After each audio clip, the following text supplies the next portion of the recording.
Welcome to Mission Undercover. Joining me today is entrepreneur, investor, and podcast host Young Han. He has coached over 24 businesses and helped them reach $1 million in annual revenue in less than 2 years.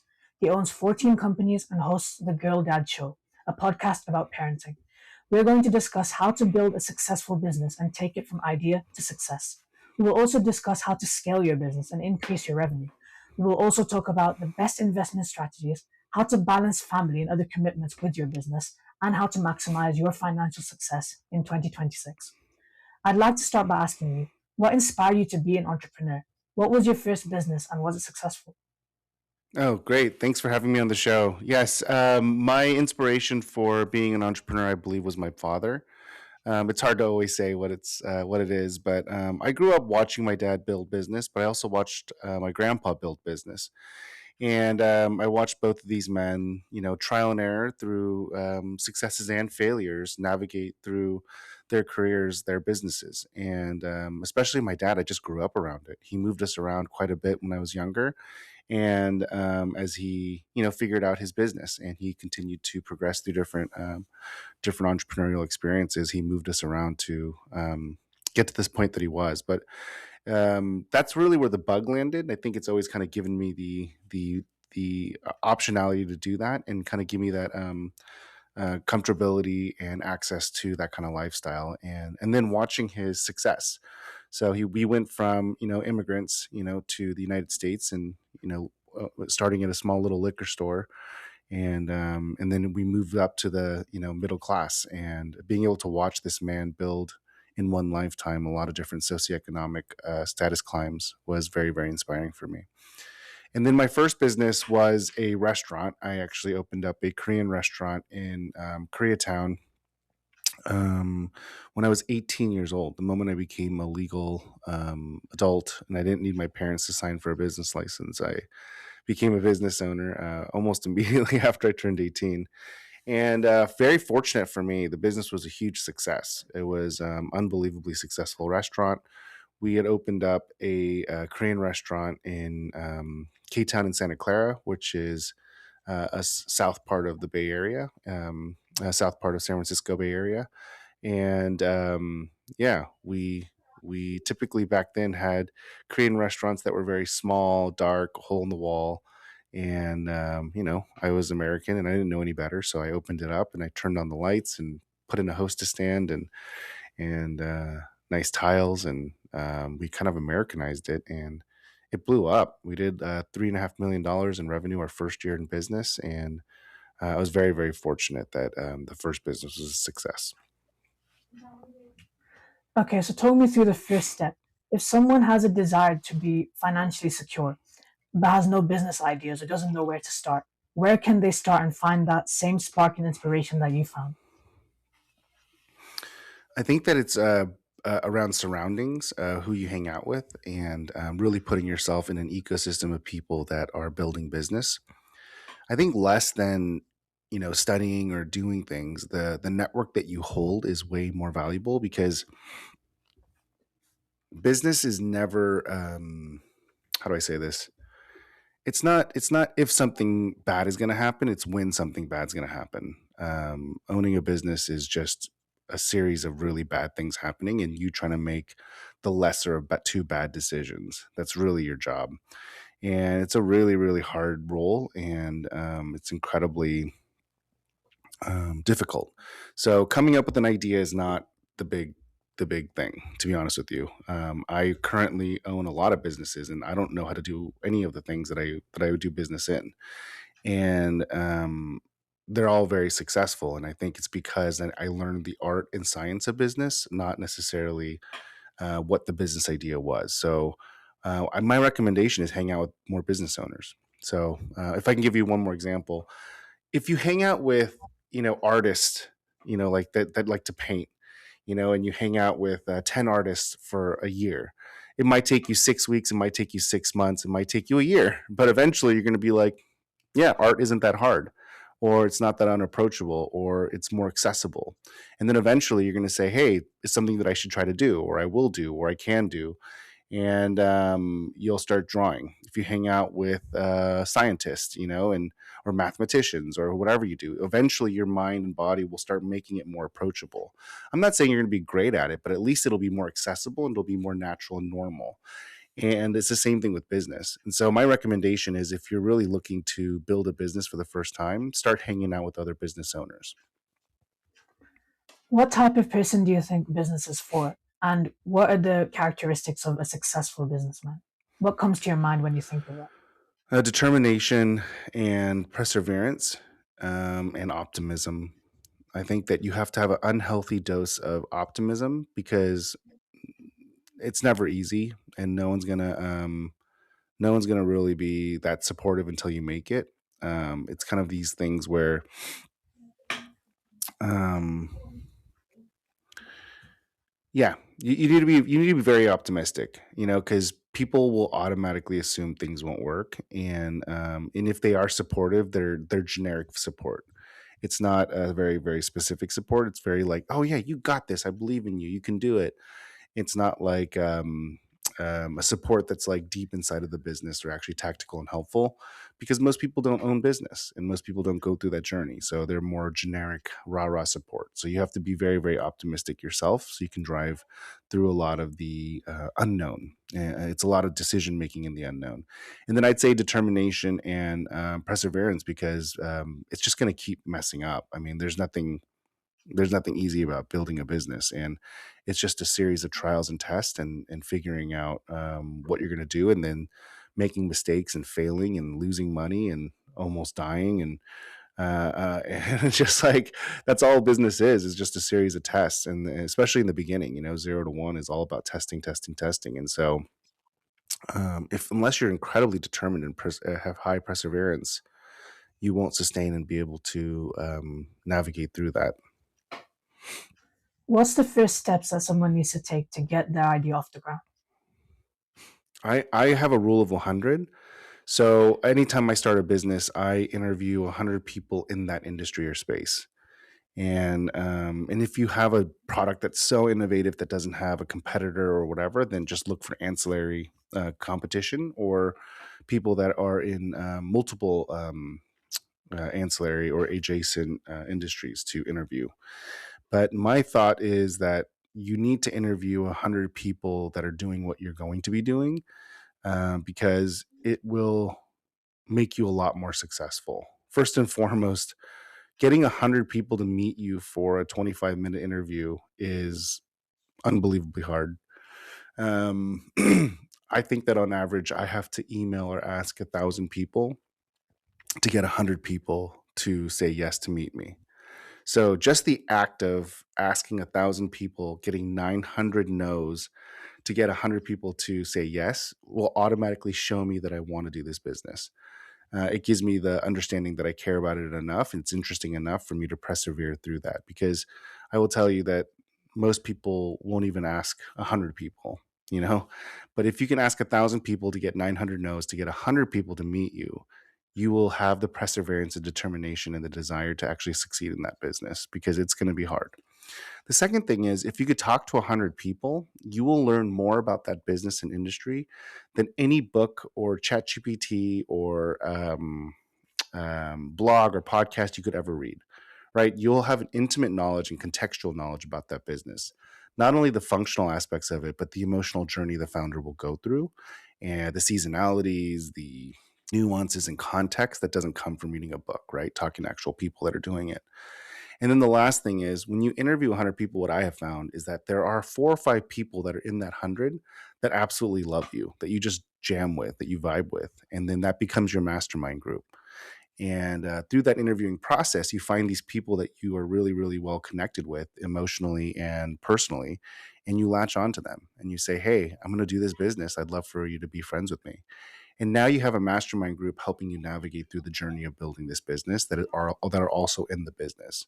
So whether it's technical, functional, tactical, or even just emotional, you have someone that can relate with you. That makes it that much easier and gives you a better bet of success in that business. Okay.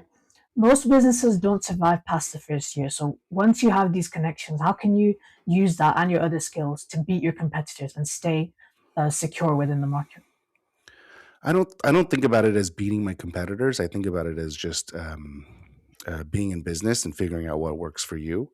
And so, my recommendation is make $1 million. So it's not just the 1 year mark; it's the $1 million annual revenue mark. And that dollar figure may change, as we have changes in cost of metrics. Sorry, in currency metrics.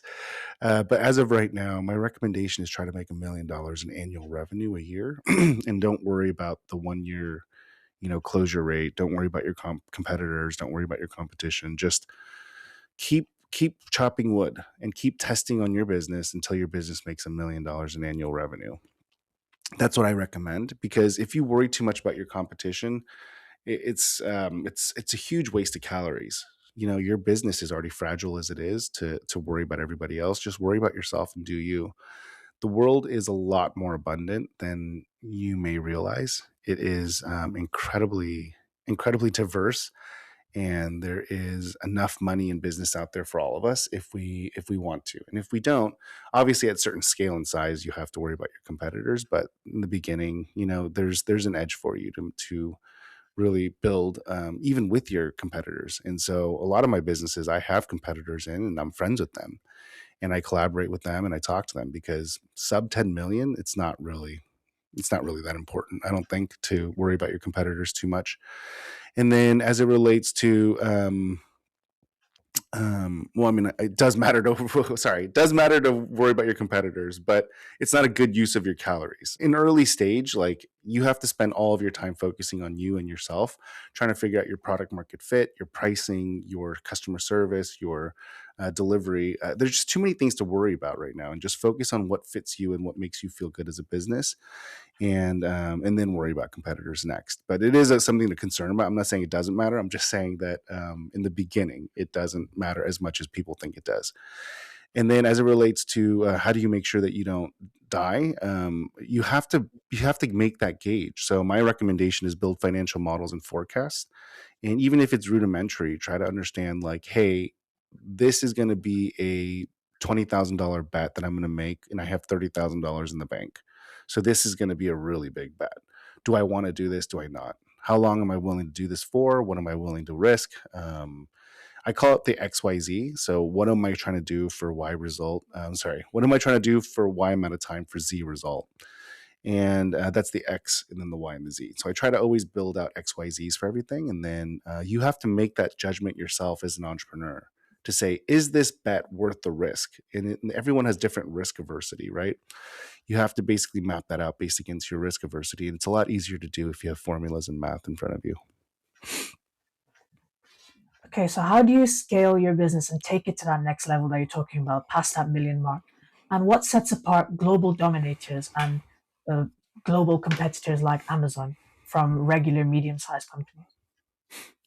Yeah, I mean, I'm doing it right now. I mean, just to give you a couple of anecdotes. I started a pool cleaning company 4 years ago, and I have the largest private equity firms actively trying to compete with me, and they're trying to beat me.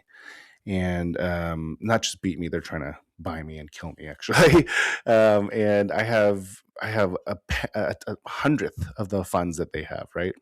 And I think that it's fine, right? Like, there's ways to navigate that, and there are ways to compete against that, because there are different strengths that come with being small.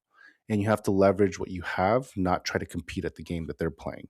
So if I'm competing head to head with, a private equity fund that has a lot of capital, has a lot of people, has a lot of connections, then I'm playing the wrong game, right? I'm never going to win, because I'm small. I don't have as many connections. I don't have as much money. I don't have as many people. And. So you got to find out what I have that they don't have. And I have a local story. I have a local community story. And so what I switched to doing was investing in my local community. I started donating 20% of all of our marketing spend into the local nonprofits and causes. And I really pumped this message of buying local and being a part of the local community, hiring local employees, giving them equity, and doing a lot of these things that are just things that are in my control that they can't do. And so it allows me to have an edge and find the right people in my community that want that. And it's allowed me to not only survive, but also grow and thrive. So that's the answer for the second question. And then the first question goes back to very similarly to how I compete against these other companies. It's programmatically thinking through what works and doesn't work. So this is going to sound really terrible, but it's actually pretty simple. And I don't mean to trigger anybody, but I'm doing this at scale. So I built an operating system that I've been using over the last 4 years to build 20 businesses. I'm on 14 right now. I have four more that I'm building next year. And now I coach people on how to do this as well. So there's a whole operating system that I teach people how to do because I know it works pretty well. And the concept is very, very simple. There's four phases, but the whole thing is really very simple. It narrows down to this concept of XYZ. So, for example, let's say I want to get good leads. So, top of funnel is the thing I want to solve. I'll ask all my friends, maybe 5, 10 of my business friends, 5, 10 of my personal friends, maybe 5 or 10 people in my family. And I'll say, hey, I'm running a pool cleaning company. What are 5 or 10 really great marketing ideas to get leads? And then I'll take all these ideas from everybody.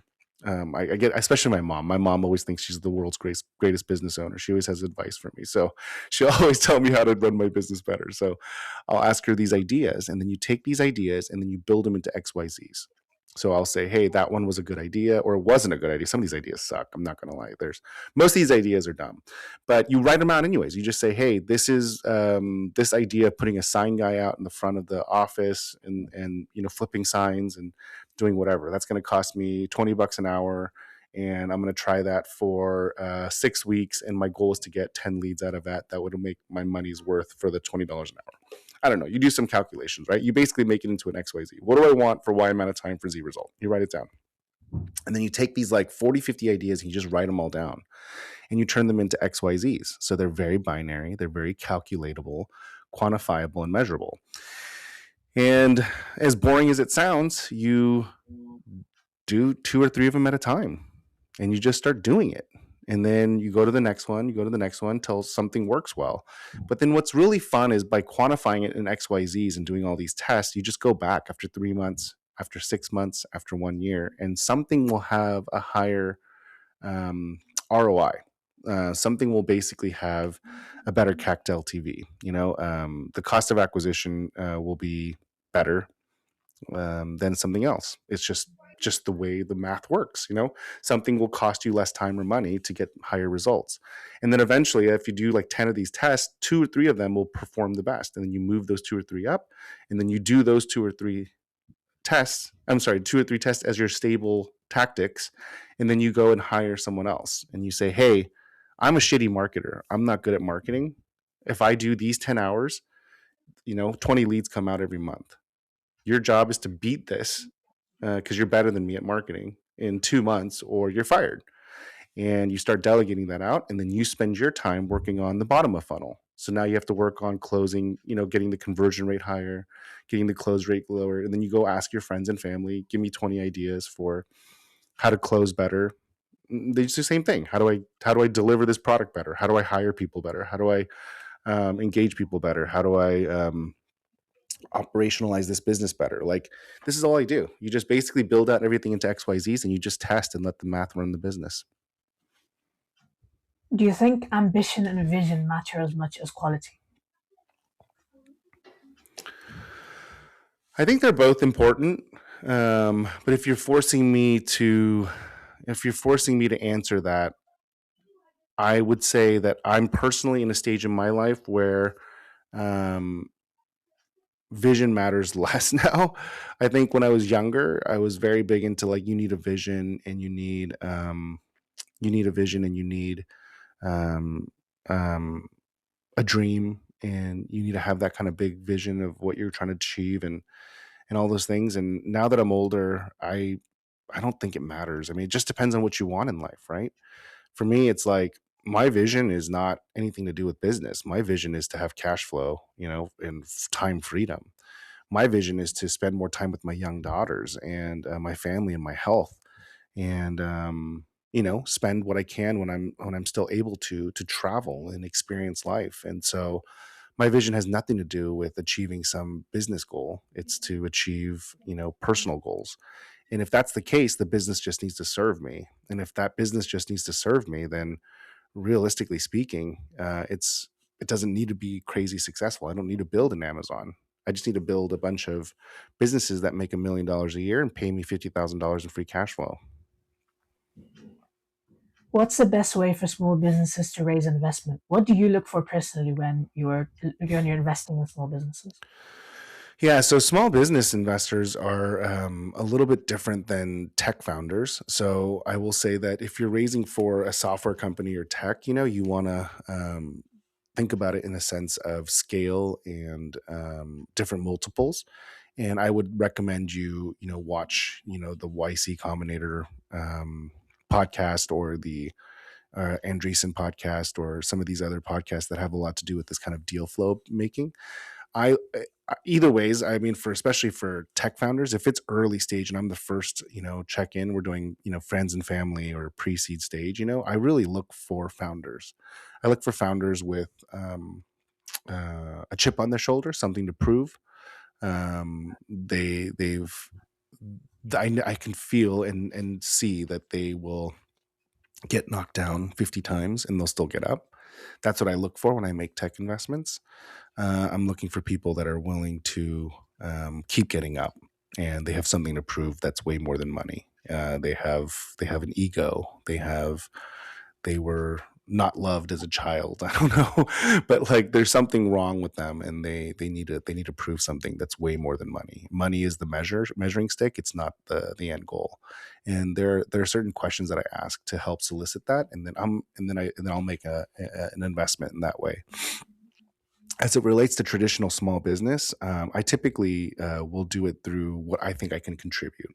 So when I look to invest or buy into a small business that's more service based or brick and mortar or traditional business, non tech, I will look at it and say, hey, does this person have complementary skills to me, so that I can provide operational skills, my operating system, and my financial skills to augment this business to greater heights. Like, is there Achilles heel operations and finance? And I will say it's very common that it is in small business, because most people start a small business because they think they're really good at something or they're really passionate about something. And so, everyone tells them that their cookies are the best. So they start a cookie company. They say that, oh my gosh, you're really good. I really love dogs and I really love training dogs. They start a dog training company, right? Like, it's either passion led or skill set led, right? That's how people start a small business. And so they're not really operations and finance experts. So I'll go in and I'll say, hey, I think that if I applied some financial rigor and operational systems, we can take this and double or triple it. And if we double or triple it, the average small business does 15% in profit, maybe 10 to 15% in profit. Of that, I'd love a third of it, or I think I can take, a fifth of it, or I'll calculate what I think is acceptable for that business once we get it to scale. And that business owner needs to make a lot of money and they need to grow with it. And so I try to do my calculus and say, hey, I think I can make $50,000 a year from this if I get it to $2 million in annual revenue in 2 years. And is that worth it to me to do that? I don't know. So then I reverse engineer and I calculate how much time it'll take me. I think it'll take me to get them there. And then based on that, I'll give them money and say what percentage I want for it. It's all math for Okay. me. Sorry, I know that's not a really good answer. I apologize, but it's all math, and Okay. I calculate basically what I want. I want my money back in 2.5 years, and then I want some sort of residual payments for the rest of my life. Okay. Let's move to talking about other investments. What are the Sure. three best things that you think are good to invest in 2026? What assets or what other things do you think that people can invest in? Well, it's really tricky to invest in small business, but I would say that if you can figure it out and you can do what I do, you should try to get into the trades. The home, especially home services. And I don't know if you're. I hear that you have a little bit of an accent, and we're talking in a weird time zone. So I'm not sure if you're American or not. But in America, No, I'm British. British. Okay, cool. So I don't know what it's like in Britain, but in America, it is really interesting time where there aren't enough plumbers and there are not enough workers, like trades workers. So it's really, really fascinating time. And if you can invest into a trades business, I would highly recommend doing it, because I do think that AI is disruptive and it will continue to disrupt. But for now, Someone still needs to, fix your clogged toilet. Someone needs to still clean your pool. Someone still needs to do your roof. And there are things that people need that won't be disrupted for a little bit, or even if it will be, it'll just be augmented and optimized. And there just are not enough young people going into the trades. So our repopulation rate is shrinking, and we have a huge balloon of people that are retiring and or retired, the boomer generation, and they have all this pent up capital and they're going to spend it on services, and there's not enough young people to go around to support that economy. And so you're talking about a huge escalation in rates and prices for these trades. And until the robots are more advanced and savvy enough to go do these things, that's a great place to bank your money. Is my thought, is really a good place to put your money is in the trades. And even if there are robots, I mean, I still think it's a great place to put in the trades, because I feel like the businesses that'll learn how to use robotics and in their trades business will be able to navigate a new kind of generation of trades businesses. But that's where I think a good place to bet. You could say that's AI proof as well, because AI can't really do that kind of stuff. Yes and no. I mean, I think that you're right. That's kind of the moniker right now, is that AI can't really do plumbing and clean pools. But I do believe eventually robots will take over these roles, and they'll come in a meaningful way. And then the moment you have robots, that's when you have AI, right? So AI will come into the space. It'll just take a longer time than these white collar jobs. They'll come in a lot later than the white collar jobs, but I do think it'll come for roofing and pool cleaning and all those things. It'll just be a little bit later, and there are going to be different ways to navigate that. What are the biggest lessons you've learned from interviewing successful people, whether that's on your podcast or just when you're networking with people? This is really great question. I have found time and time again, the more I interview people and the more I talk to people that are successful, there's a common theme, and they all kind of invest in themselves in some way or fashion. They invest in themselves a lot, and what I mean is, it's really interesting. They're very sophisticated. They're very experienced. They're very savvy, and they give me advice. And a lot of these people will be able to, tell me things because they've already walked 1,000 miles in my shoes. Yet they still hire a sales coach. They still hire a business coach. They still hire a therapist. They still hire a trainer. They still read books. They still listen to podcasts. They still invest in themselves. So whether that's time, money, services, they put back into themselves. Even if it's a skill that they're great at, they still invest in it to hone it, to sharpen it, to keep it really, really strong. And I've noticed that. And it's really interesting because you would think that it's like a waste of money if you're really good at sales. Let's say you made your money making sales. Why would you hire another sales coach? Or you're really good at business. Why would you hire another business coach? But it's, I think, this act of like honing that skill and maintaining it like a muscle and just constantly focusing and working on it is the common theme that I found, is this investment in self.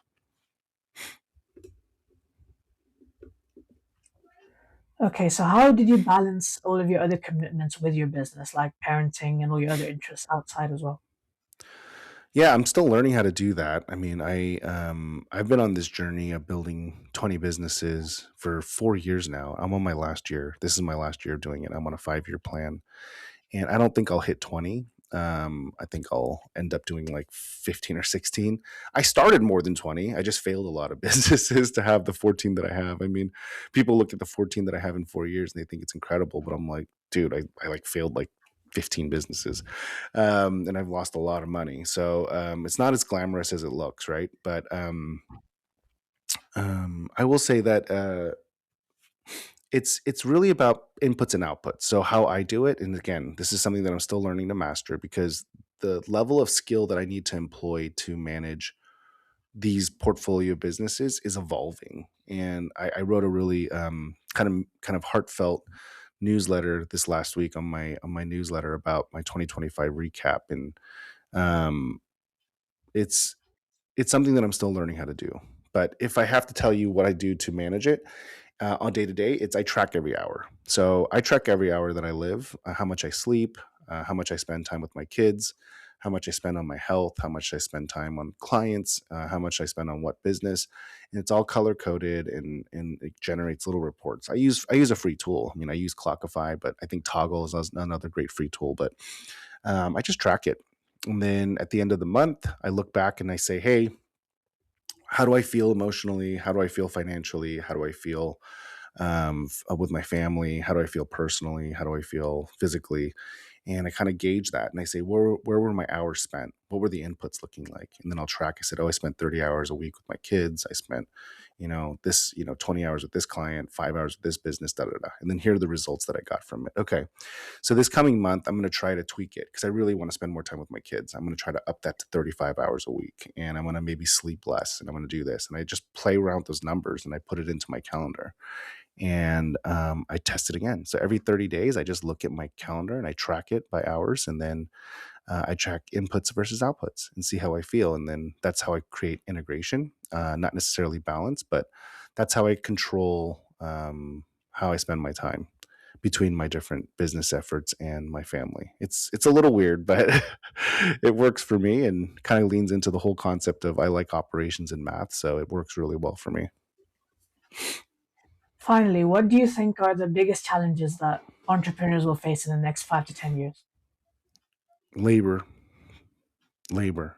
It's so hard to find labor, especially if you're in a small business doing trades and finding younger labor. So I think it's easier to find experienced labor, but I think it's going to get harder and harder in the next 5 or 10 years for early stage employees that need lower cost labor to attract young people to work for you. Um, and I'm not talking about the cultural norms. I don't really. I'm not even mentioning, the cultural differences in the next generation versus this generation or whatever. I don't really even talk about that. I just going back to what we talked about earlier. We're just not having enough kids in this country. So there's just not enough people to work, and so you got to imagine that if there isn't enough people to flip burgers or clean pools or because just we're just not repopulating fast enough, something's got to give. And I think what's going to happen is that most of the young people are going to go and get the highest paying job they can, which will inevitably, I think, be in senior care. I think that senior care will be what draws them because senior care can be paid for by the largest holders of the wealth in America, which is that boomer generation. And I think they'll attract all the young people into that because these youngsters can make more money doing that than traditional service jobs. And I think that's going to be a really, really hard thing for most small business owners and founders, tech founders, to compete against is finding younger, lower cost labor. Okay, thank you for your time. Where can people find your services and your social media as well? So just go to alwayshan.com. So it's my last name, HAN, and then alwayshan.com. And then I'm on LinkedIn. I have a weekly newsletter. And then if you're interested in my operating system, it's owners.club. Thank you so much for your time. Thank you everyone for watching and listening. I hope to see you all next time. Thank you very much.